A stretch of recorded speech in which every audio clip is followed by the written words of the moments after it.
begins with breaking news.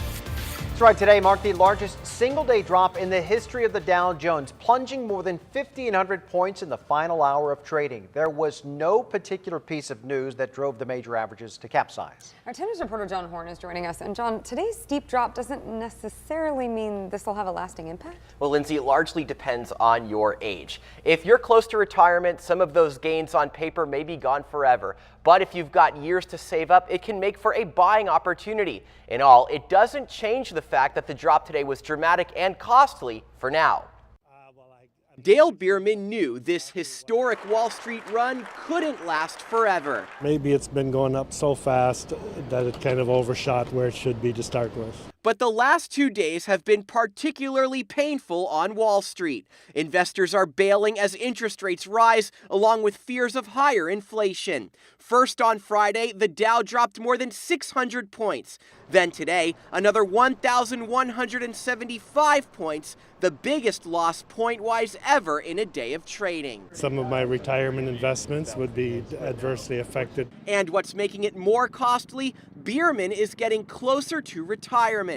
In other words, he can't wait years for the market to recover. Once he draws on that money, those losses are locked in. The ideal situation is if somebody has a year or two of cash or something conservative set aside, then now's the ideal time. Take it from there. Financial advisor Dennis Brewster says the market will eventually recover. It's just a question of whether it fits within an individual's deadline. He says no matter what, the worst thing someone can do is panic and sell after a short-term loss. The biggest mistake typically that somebody can make is when they're selling into a decline and then they don't get back in. Overall, the Dow is still above 24,000, and that's 20% above where it was a year ago.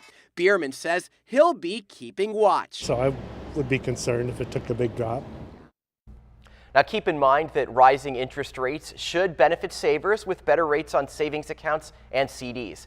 As for the stock market, Brewster says over time it should work to your advantage. It's just important not to react drastically to short-term losses. It's all about the deadline for when you need the money. And speaking of deadlines, the other people this could affect, people contributing to their child's college fund. What do they need to know? Well, that's right, Lindsay. And those 529 savings plans get more conservative as a child gets closer to going away to college. So when they're in elementary school, those funds invest more aggressively. But then once that child reaches high school, it goes more heavily to cash. Bottom line, check the fund you're investing in. If you did take a big hit, chances are your child is young, so you do have those years to make it back. Right now, the key is be patient. That's right. Patient and keep watch, too. All right. Thank you, John. The previous largest